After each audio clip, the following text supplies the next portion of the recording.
Como é que é educar crianças, né, passar valores éticos, falar sobre educação para uma geração que convive há alguns anos já com notícias de corrupção, com notícias de que passar a perna é quem se dá bem, especialmente aqui no Brasil, né? Eu acho que essa questão ética ela é muito relevante. Agora, minha opinião é que ela vai além da nossa indignação com nossos representantes, os políticos. Eu acho que a gente tem que ter uma indignação com respeito aos nossos próprios atos. Muita coisa que a gente faz que também não é correto. Então, eu acho que a gente deveria... Você diz no dia a dia de cada um, dia a dia de cada essa coisa de um, repente dar uma carteirada, o país da meia entrada. A gente tem todos nós temos muita revolta com Caixa 2, mas existe Caixa 2 em Consultório, setor público, setor privado. Então, eu acho que a gente podia contribuir das duas formas, votando da melhor forma possível e tentando internalizar as melhores práticas possíveis. Mas nessa questão, enfim, teoricamente, na educação é onde a gente tenta passar os conceitos, né, e passar as regras de boa conduta e tudo mais. E você atua bastante como professor lá fora, depois aqui, e se depara com essas questões até porque tem 3 filhos e tudo mais. Agora, é um grande desafio para o país, não é? Com certeza. Aliás, é um momento importante. Eu tenho a convicção de que a gente vai sair disso aqui melhor. Era a minha segunda pergunta. Se de tudo isso vai emergir um Agora, país melhor. Agora, em termos de educação, eu acho que a melhor educação é pelo exemplo. E eu às vezes acho, talvez eu tenha, torço, acho que meus filhos me veem muito como um certinho. Não sei. Te veem ou não te veem? Me veem como um certinho. O pai, meu pai não vai deixar isso, não. O pai não deixa nem faltar um dia a aula. Meu pai não vai fazer isso. Meu pai não, eu acho que fica um lado mais do exemplo do que da retórica, né? Uhum. Da retórica. Você sabe que eu não vou... sei lá. Meu filho já sabe. Pai, seguinte, tem esse livro aí de economia? Você tem? Não, não tenho. Isso aí não é da minha época. Então, tá bom. Agora, lá na faculdade tem uma copiadora lá que faz, muita gente tira. Mas eu sei que você não gosta muito dessa história de tirar cópia. Pode pedir no Amazon, pode pedir, a gente vai pagar. Software, mesma coisa. Cara, precisa mesmo? A gente vai pagar, vamos embora. Nada de piratear. Então, essas coisas pequenas, eu acho que acabam passando de alguma forma para os filhos. Eu acho que a retórica é menos, talvez eu insista menos na retórica e mais no exemplo. A gente está vivendo uma das maiores crises, né, pela qual o país já passou, Ilan. E, às vezes, eu fico me perguntando onde é que essa Revolução Francesa vai dar. Você tem alguma ideia? Olha, espero que não dê na Itália. Porque a Revolução Francesa acabar na Itália não é bom. Eu digo isso porque a Operação Mãos Limpas acabaram...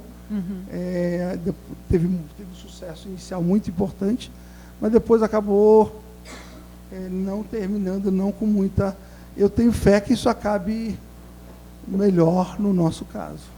Uma das preocupações é sempre que a crise política acabe afetando a parte econômica, e até agora isso não aconteceu. Digamos que quando a gente olha para o país, um lado que vai bem é esse lado econômico, né? Esse temor você tem, assim? Eu trabalho tentando focar na economia. É claro que algumas coisas são relevantes para a economia que podem ter ligação com a questão política, que são as reformas e os ajustes. Se a crise política levar a um problema com as reformas, isso afeta o meu trabalho. Então, eu não vou trabalhar pensando na política, mas eu vou trabalhar, algumas coisas podem ter consequências. Então, Eu sempre disse desde o começo que o meu papel é técnico, desde o primeiro instante. Porque eu estou aqui, técnico, vou trabalhar de forma técnica, apartidária, nunca fui filiado, nunca tive nenhuma participação, e eu vou continuar fazendo isso. Aí me perguntam, e agora, o que você vai fazer? Bom, vou continuar fazendo a mesma coisa, continuar trabalhando, tentando. E a verdade é que eu fui formado na UFRJ, tive bolsa de mestrado na PUC, depois bolsa de doutorado, estudei política monetária. No momento que precisa de alguma coisa, eu achei que era o momento de tentar ajudar a pagar um pouco esse investimento. Aliás, eu acho que eu já paguei, a essa altura eu já sou credor há muito tempo. Você encara aí essa função como uma missão mesmo, então, né? Eu acho que sim. Obviamente tem um lado que, de novo, não é um... Eu não saio lá me divertindo, nem negócio, mas eu fico satisfeito de ter um cargo relevante, onde eu me preparei, e se der certo eu vou ficar satisfeito. Mas tem o lado de tentar contribuir, não, mesmo em momentos mais conturbados. Matemáticos, cientistas, economistas costumam se colocar desafios, exercícios. Qual é o seu principal desafio? Eu estou no Banco Central, isso é um desafio. Dentro do Banco Central?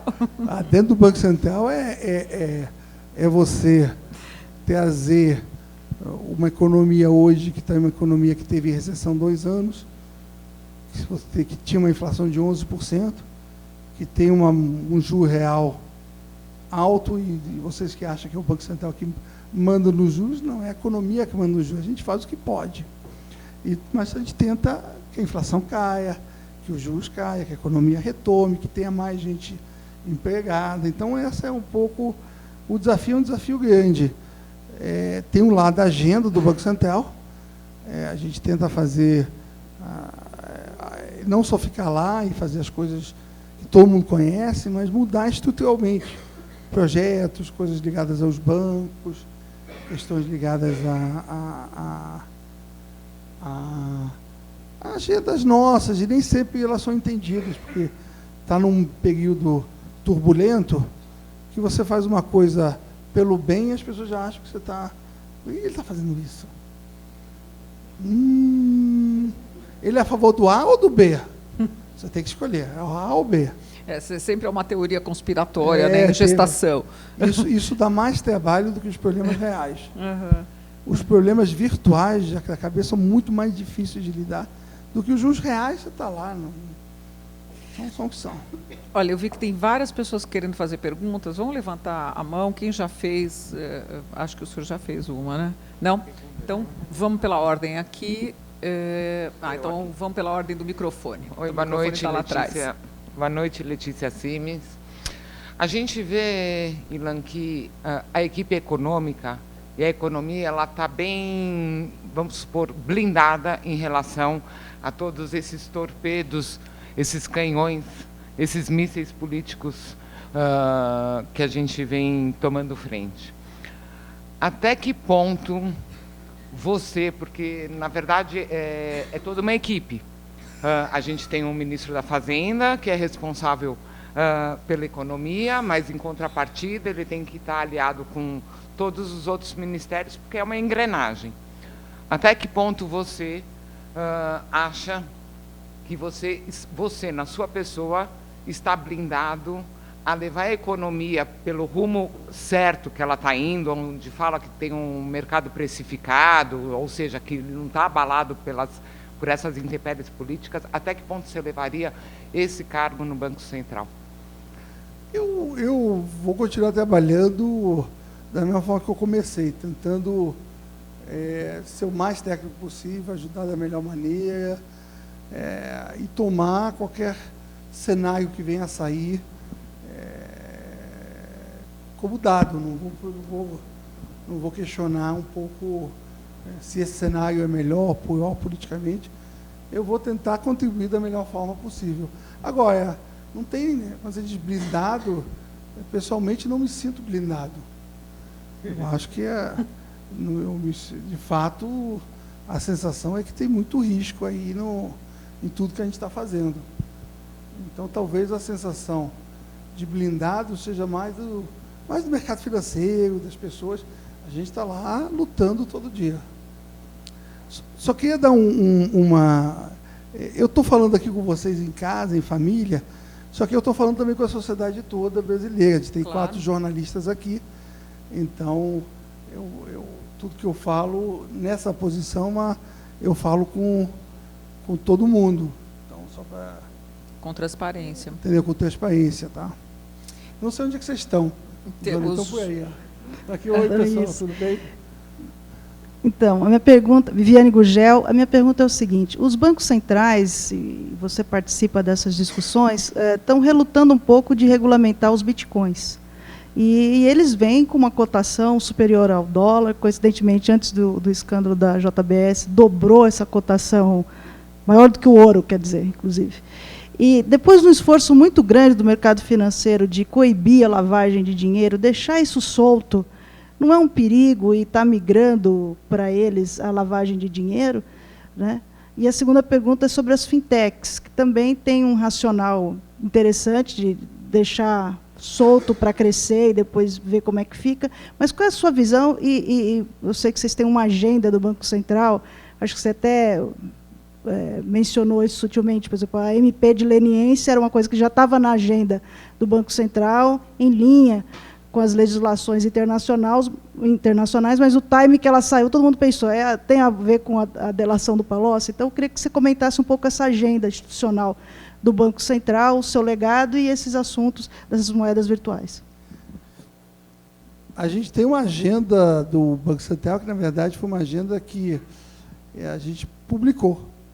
A gente, de fato, diz, olha, nós vamos fazer A, B, C, D, e vocês podem acompanhar.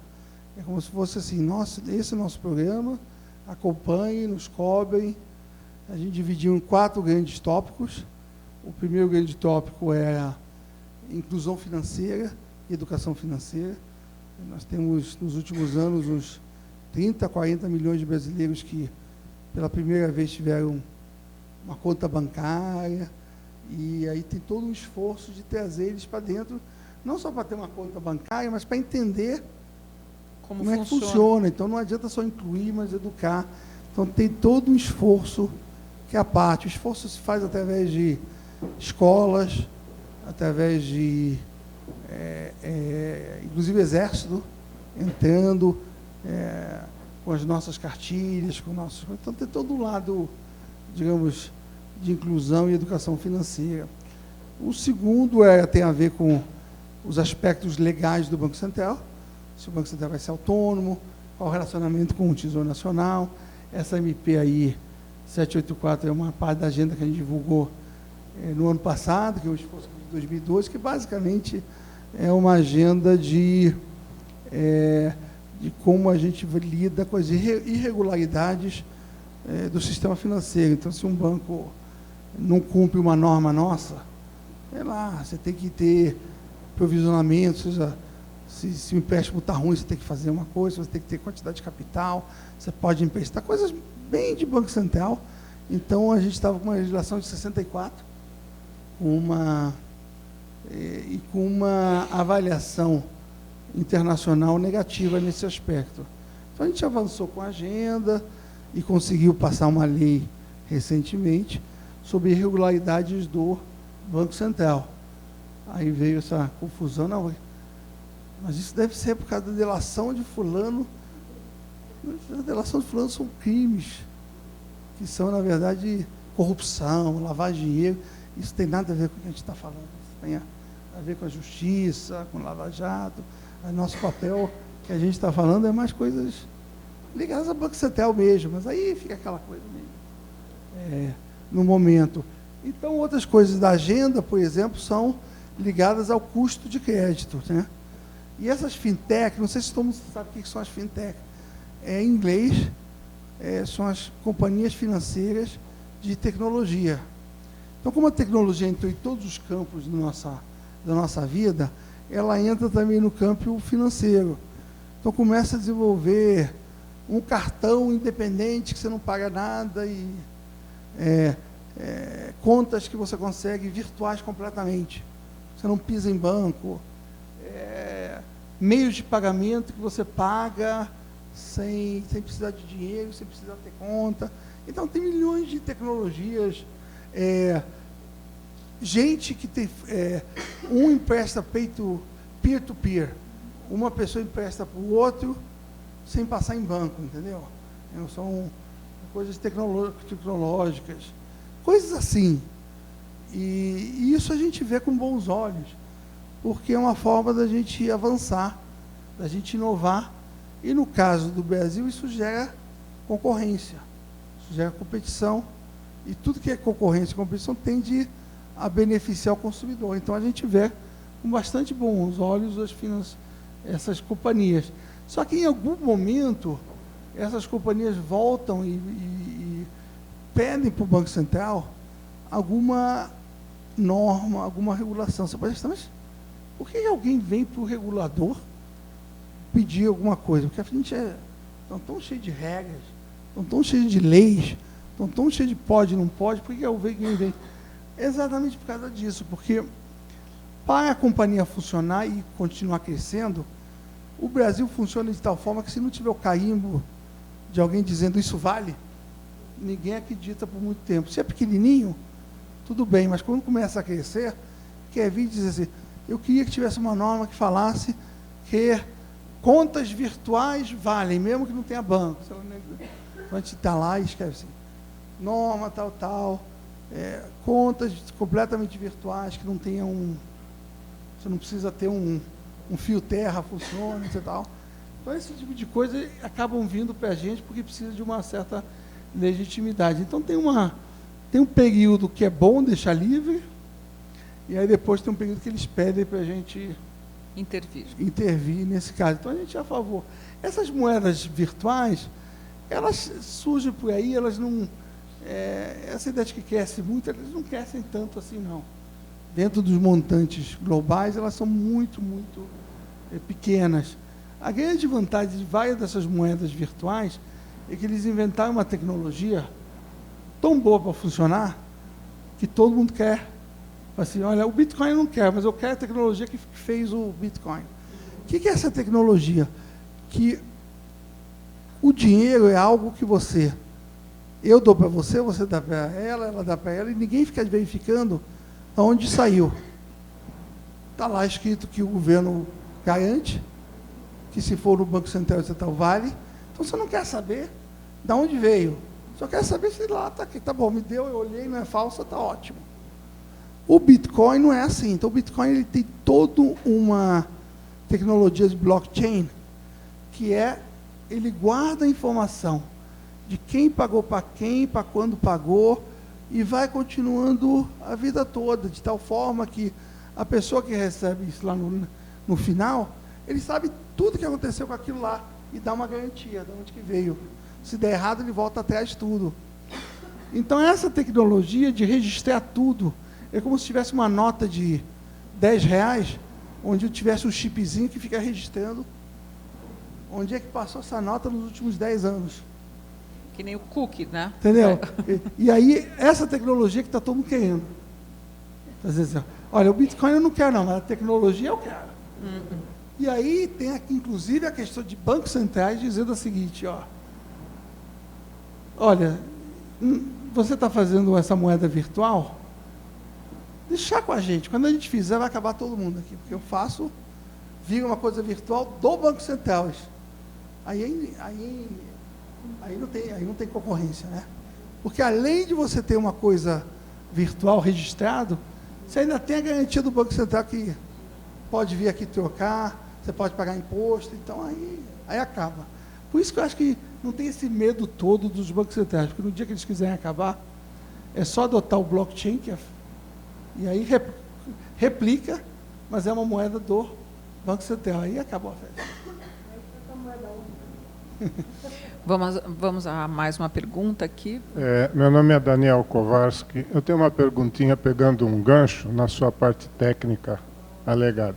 Da onde vem esse número que se usa como meta central, número central da meta, 4,5? Da onde vem isso? Quem inventou esse 4,5?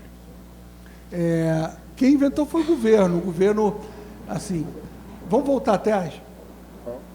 A meta dos países avançados é 2%. Por que 2%? Quem inventou 2%? Porque, na verdade, você quer estabilidade de preços. Você quer zero.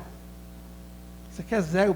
Você não quer nem que tenha inflação, nem que tenha deflação. Só que se descobriu que os índices de preço que a gente usa para avaliar, eles, em geral, têm um viés para cima. Que viés para cima é? Muitas vezes o mesmo produto, uma televisão, há 10 anos atrás, uma televisão hoje, ele pode ter um preço mais caro, uma televisão hoje, mas não é a mesma televisão. É um produto muito diferente hoje do que era antigamente. E essas inovações, é muito difícil os índices de preço controlarem.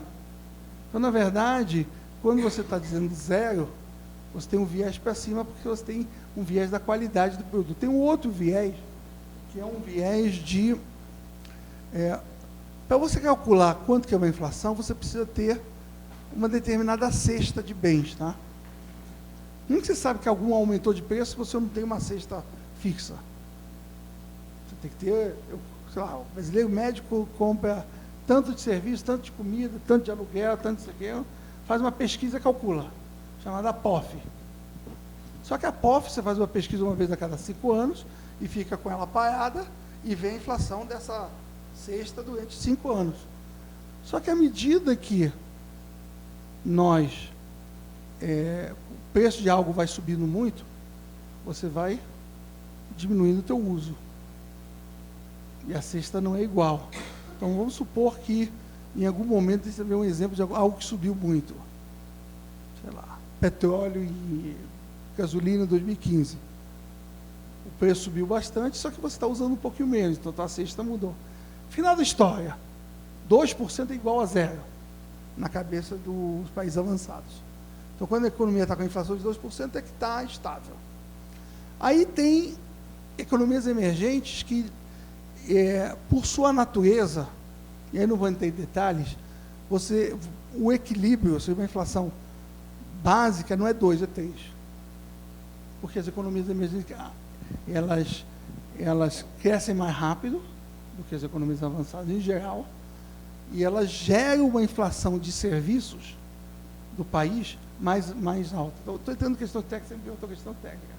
Então, o normal para países emergentes é 3. Então, 2% é o normal para países avançados, países emergentes, o 2% é 3%. E aí você tem o resto. O resto o que é? Países que saíram de uma inflação muito alta e querem chegar nesses valores mais baixos. Só que leva tempo. Então, você não vai ter uma meta de um ano para o outro. Você sai de uma inflação, uma hiperinflação, você não vai no dia seguinte. Então, a ideia no Brasil, qual é? É que você tem um governo que a cada ano, ele define para 2 anos seguintes, qual vai ser a meta, olhando qual a velocidade que você consegue convergir. Então, no final desse mês, você tem uma decisão de qual vai ser a meta de 2019. Então, hoje é 4,5, a pergunta qual vai ser em 2019. Então, essa é a ideia. Como é que chegou a 4,5? Porque você foi de 10 para 8, para 7, para 6. Em algum momento você quis ir para 3,5, deu errado. 2003, a meta inicial é 3,5, aí deu errado. A inflação foi 6. Então, vamos tentar então 4,5. E há muitos anos está em 4,5. Não tivemos ainda a oportunidade ou a ousadia de tentar mudar o 4,5. Ilan, infelizmente a gente tem que encerrar. Eu vou só fazer uma última pergunta aqui, aproveitando que você falou um pouquinho dessa necessidade que o brasileiro às vezes tem de ver regulação. A gente sabe que tem essa questão do gigantismo do Estado brasileiro, né? Nos últimos anos a gente se acostumou a ver uma economia por onde 70% passa pelo Estado, né? Muita coisa atividade onde o Estado está e que não necessariamente podia ser da iniciativa privada, precisa ser privatizado e tudo mais. Então, eu te pergunto, é possível diminuir essa intervenção do Estado na economia? Onde é que está o futuro do Brasil? Eu acho que sim, eu acho que a gente tem um espaço não para ter menos, não para ter tudo solto, mas para o Estado se concentrar nos lugares onde ele deve estar. Não, às vezes você pode estar produzindo algo que o setor privado pode facilmente fazer. Então, eu acho que tem muito, o Estado tem muito o que fazer no Brasil. É um país que tem muito para avançar em produtividade, distribuição de renda e melhorar. Tem coisa que o Estado assume que não é necessário, porque tem outras questões que precisa de muito do funcionário público, precisa de muito do servidor público, de quem estiver lá. Então, eu diria que tem que saber focar, tem que saber escolher onde atuar. Aonde o Estado é exatamente Onde necessário, o Estado né? tem um benefício. Tá bom, ótimo. Última pergunta mesmo.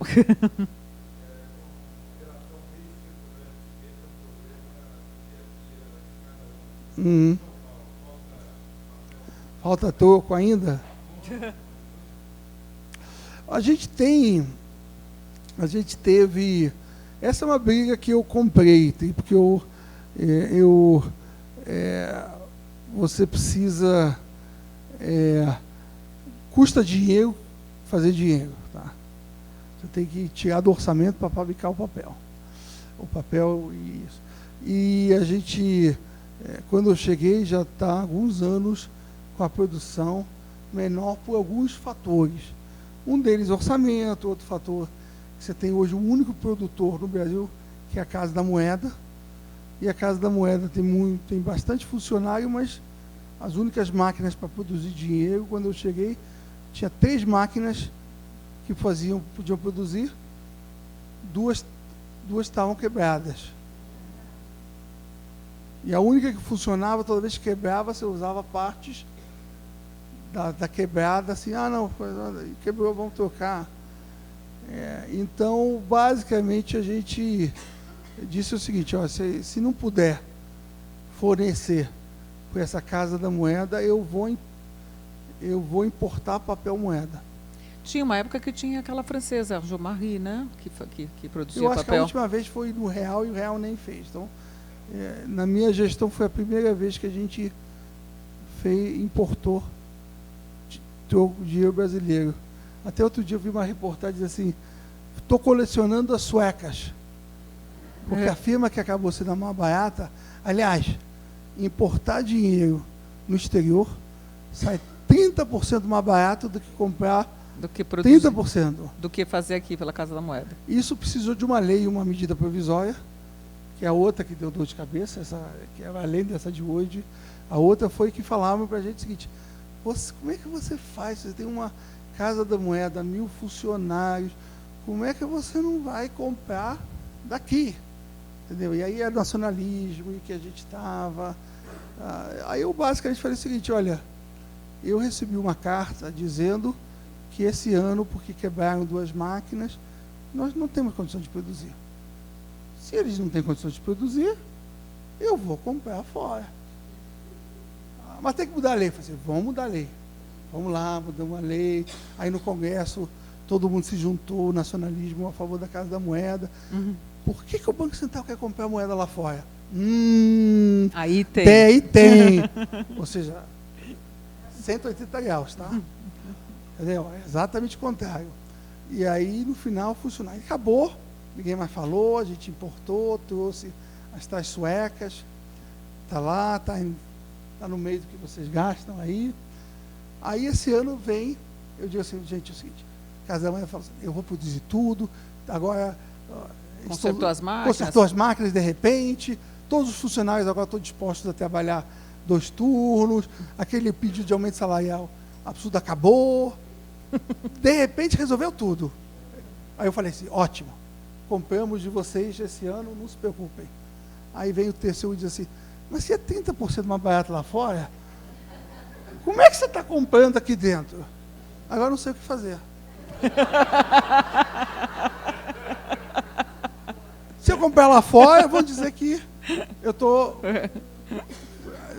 prejudicando aqui. Se eu comprar aqui dentro, vão dizer que eu estou comprando 30% mais caro. E agora? Agora, obviamente, não, eu pedi tempo. Eu basicamente estou fazendo o que qualquer funcionário, hoje ministro faz. Vai lá no TCU e pergunta, vem cá, o que eu tenho que fazer? É fazer isso aquilo. Ele já me diz o que ele vai me condenar depois. Então ele me diz assim, então tá bom, então se você acha que é pior eu comprar fora, eu compro aqui. Você acha que, então, ele me diz, depois eu faço. Eu não vou arriscar fazer alguma coisa, porque qualquer coisa que se fizer vai dar errado. Então. Maravilha. Ila, muito obrigada. Maravilhoso te ouvir, saber um pouco de mais detalhes.